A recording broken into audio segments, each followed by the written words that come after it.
ఏం పేరండి మీ పేరు? సౌజన్య. సౌజన్య గారు ఇక్కడ బాలనగర్లో ఉంటారు? బాలనగర్లోనే. ఎన్ని ఏళ్ళ నుంచి ఉంటున్నారు ఇక్కడ? 20 సంవత్సరాలు అయింది అడుగు వచ్చి. ఓటంతా ఇక్కడేనా? ఓటు ఇక్కడే ఉంది. అమ్మా ఏం లేదు, ఇప్పుడు కాంగ్రెస్ ప్రభుత్వం అధికారంలో ఉంది కదా, ఇక్కడ ఇట్లా 6 గ్యారెంటీలు వస్తున్నాయా మీకు? మాకు ఏది లేదు, ఒక రేషన్ బియ్యం లేదు, ఏం వచ్చింది లేస్తే ఇంకా ఇక్కడికి వచ్చినవే కానీ ఒక బియ్యం కానీ ఏమి ఆధార్ కార్డు అలాంటివి ఏం లేవు. అదేంటి మీకు రేషన్ కార్డు ఉందా మీకు ఇక్కడ? రేషన్ కార్డు లేదు అంతా. రేషన్ కార్డు ఉంటేనే ఇవన్నీ వస్తాయి. ఇది మీకు బస్ ఫ్రీ ఉందా? బస్ ఫ్రీ ఏం లేదు, అది ఇక్కడ ఉంటే ఆధార్ కార్డు ఉంటేనే బస్ ఫ్రీ అనేరు, లేకపోతే 20 రూపాయలు తీసుకుంటే ఎక్కడికైనా పోవాలంటే. అదేంటి మీరు ఆంధ్ర కదా మార్చుకోలేదు? ఇక్కడ మార్చుకోవాలి. మార్చుకోకపోతే ఎన్ని రావు మీకు? మనకి తెలీదు. ఇక్కడ మార్చుకున్నా రాలేదన్నా కూడా ఒకవేళ ఆంధ్ర నుంచి ఇక్కడ బతకటానికి వచ్చారు. మా ఆయన కూడా ఇలాగే మేము బతకటానికి వచ్చినప్పుడు మమ్మల్ని మా వారు కనిపెట్టి ఉండాలి కదా, అదేం లేదు. సో మరి ఇప్పుడు అంటే మీకు రేషన్ కార్డు లేదు ఇక్కడ? రేషన్ కార్డు లేదు. అప్లై చేశారా? అప్లై చేసినాం కానీ మీకు రాదమ్మా, ఆంధ్రలో ఉంది కదా అని. అక్కడ క్యాన్సిల్ చేసుకుంటే ఇక్కడ వస్తుంది, అక్కడ క్యాన్సిల్ చేసుకుంటే ఇక్కడికి వచ్చి అంటే మా ఆయన ఇకలాంగ్ కదా, అలాగా ఆ నుంచి పింఛన్ రాలి. అక్కడ నుంచి ఇక్కడ మార్చుకుందాం అంటే నువ్వు అన్ని మార్చుకోవాలి. అక్కడికి వచ్చి నువ్వు నుంచి వచ్చిన ఆంధ్ర నుంచి వచ్చిందాను కదా, అక్కడ అవన్నీ ఇక్కడ మార్చుకుంటేనే వస్తుంది, లేకపోతే రాదని. ఓకే.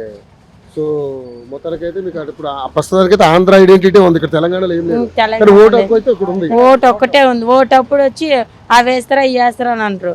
అవతార పొలమైనా కానీ మేము ఏదో ఒకటి పెట్టుకొని వ్యాపారం చేసుకుంటాం. ఇది రోడ్డు మీదే. ఏమి ఇచ్చింది ఏం లేదు, చేసింది ఏం లేదు. ఇల్లు లేదు, ఏం లేదు, అంతా కిరాయేనన్న.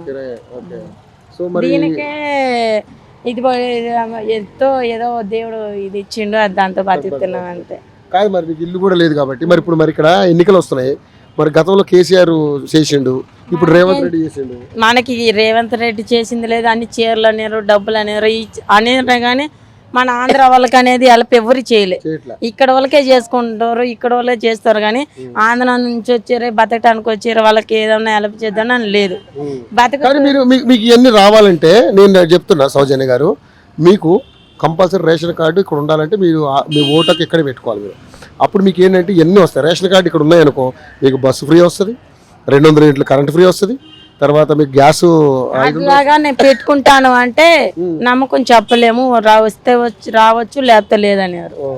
అందుకని ఇక వచ్చేది మా ఆయనకి పింఛని, ఆ పింఛను కూడా మేము అలా ఊరికాడ వచ్చి చంద్రబాబు నాయుడు 6,000 వస్తున్నాయి ఇప్పుడు. అప్పుడు 4,000 వచ్చాయి, ఇప్పుడు 6,000 వస్తున్నాయి. ఇంకా ఆ పింఛన్ తోటి పిల్లలను చదివించుకోను, ఇక్కడ ఉంటున్నాను.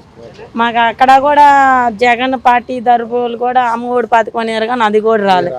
అది ఏంటంటే గవర్నమెంట్ చదువుకుంటేనే ఇస్తాము అని అన్నారు. కానీ మా పిల్లలు చిన్నప్పుడు మేము ఇక్కడికే వచ్చినాం కదా, బతకడానికి వచ్చినప్పుడు ఇంకా పిల్లలు అక్కడ ఇక్కడ ఏందని మామూలుగా ప్రైవేట్గా పెట్టుకునేవాళ్ళు. అది ఒక నెల కట్టేవాళ్ళం, ఒక నెల కట్టలేని పరిస్థితి వచ్చేది మాకు. సో సరే, మరి ఆంధ్రప్రదేశ్ ఎలాగా మీకు ఉంది కాబట్టి మరి తెలంగాణలో కేసీఆర్ బాగా చేసిండా, ఇప్పుడు రేవంత్ రెడ్డి బాగా చేస్తుండా? ఎవరు మనకేం చేయలేదన్న, ఒకరు ఎక్కువనే. ఇక్కడ రాష్ట్రం అంటే ఈయన చేసిండు, రేవంత్ రెడ్డి చేసిండు కదా, కొంచెం మంచిగానే చేసిండు. చేయలేదని మనం ఎట్టన్నాం, ఆయన చేసిండు. సరే, మరి ఇప్పుడు దొంగోట్లు తీసేసే కార్యక్రమం ఒకటి వచ్చింది, ఎస్ఐఆర్ తిరుగుతున్నారు అప్లికేషన్ పట్టుకుని. మన కాడికి వచ్చినాయి మేము ఏమన్నా, ఎందుకంటే మనకేం చేయలే. మేము వచ్చి 20 సంవత్సరాలు ఇక్కడికి వచ్చినా కూడా కొద్దిగా ఎవరైనా హెల్ప్ చేసిన వాళ్ళు లేరు. ఓట్ల ఎలక్షన్ వచ్చినప్పుడు వచ్చేది బాగా చెప్పేది వెళ్తున్నారు తప్ప నుంచి ఏది మా ఆయన మేము ఇట్లా ఉన్నాం. కనీసం అవతార పోవడానికి హెల్ప్ చేసిన వాళ్ళు. మాట చెప్తాను మీకు, మీరు ఏం చేస్తారంటే ఈసారి మీకు అక్కడ బాగుంటే అక్కడే ఉంచుకోండి ఓట్లు, ఇక్కడ బాగుంటే ఇక్కడ మార్చుకోండి. మార్చుకుంటే ఏమవుతుందంటే మీకు రేషన్ కార్డు వస్తుంది. ఇక్కడ రేషన్ కార్డు వస్తే మీకు అన్నీ వస్తాయి, సన్న బియ్యం వస్తాయి. తర్వాత మార్చుకుంటానంటే రాదని ఇప్పుడు ఇవి వచ్చినాయి కదా ఇళ్ళ చోట్లు అట్లా. కానీ అప్పుడు మార్చుకుందాము, ఇక్కడే పిల్లలు అలవాటు అయ్యారు కదా, ఇక్కడ ఉండిపోవచ్చు అన్నట్టు రేషన్ కార్డు మార్చుకుంటాం అంటే ఎవరు మార్చుకోవాలనుకున్నా కూడా రాదని అక్కడ నుంచి ఎంటర్ కాకుండా చేసారు. ఇక అది పోయి ఇది పోయి ఉండేది, మా ఆయనకు వచ్చేది ఆ పింఛన్ మీద మేము బతుకుతున్నాం. చాలా ఏమొచ్చేదన్న, వస్తే ఒక 200 300 వస్తాయి. అది వరకు మా జ్యూస్ ఆపునేది. ఇప్పుడు అక్కడ బిల్డింగ్ పడేసారు, ఆ అంకులు పడేసినాక ఇక్కడ ఉంటున్నాం, ఇక్కడ పూలు పెట్టుకుంటున్నాం. సరే చూద్దాం మరి ఏం జరుగుద్ది అనేది. మరి మీరు ఇక్కడ రాదంటున్నారు కాబట్టి మళ్ళీ ఒకసారి గట్టిగా ట్రై చేయండి, చేస్తే ఒకవేళ అన్ని వస్తాయి. రేవంత్ రెడ్డి అన్న దయ వల్ల ఆయన ఏదన్నా దయ చూపిస్తే ఓకే ఇక అంతే, ఇక మనం ఏం చేయలేదు చూద్దాం. ఇప్పుడు ఇది టెలికాస్ట్ అవుతుంది కదా, వాళ్ళు ఏమైనా హెల్ప్ చేస్తే చూద్దాం. ఓకేనా? అంతే. రైట్ అండి, థ్యాంక్ యూ.